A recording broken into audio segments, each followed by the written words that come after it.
All right, thanks, Palisa. Youth unemployment will prove decisive in the advancement of government's agenda to boost an ailing economy. Our reporter Nothando Magudulela filed this report.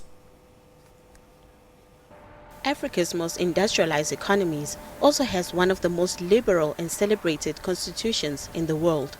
This year, South Africa celebrates 25 years of democracy, leaving behind a systematic discriminatory form of governance that benefited only a few.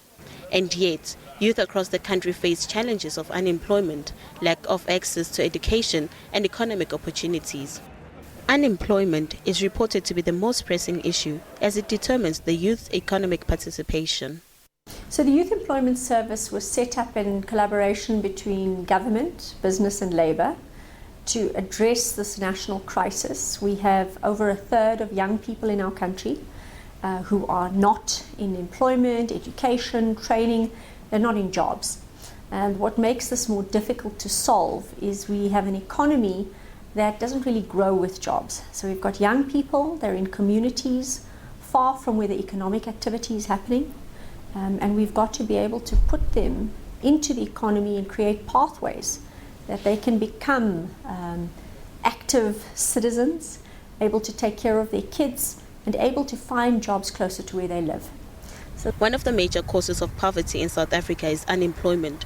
While the overall figure stands at an unprecedented 29%, youth without jobs now stand at nearly 40%. The lack of employment opportunities comes as a result of low economic growth. While the changes in the cost of living have become unbearable to most, poverty have increased across all major sectors of the nation. Here in Alexandra, you need to be very careful, especially as a woman. Sometimes you end up sleeping with a man just so that he can give you money. We even sell drugs to make some money. So one can hustle, but finding work is very tough. The one thing that bothers me about Alex is poverty and lack of work. So we have even resorted to playing board games just to make a little bit of money. But the good thing is that we as neighbors help each other in the community. It's very hard not having a place to live, and there's a lot of us.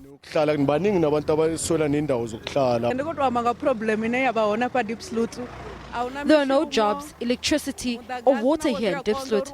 People smoke nyawupe because they can't find jobs. Our plea to government is to please give us jobs so the criminality can end.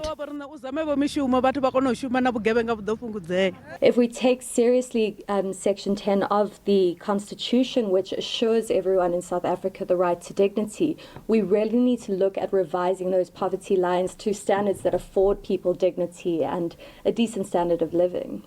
Basic income grant is an affordable option for South Africa in reducing poverty. It is an innovative proposal that will give social assistance a major role in poverty alleviation. This type of social security could significantly reduce poverty. Recently, we've just heard the reposting of the poverty lines in South Africa.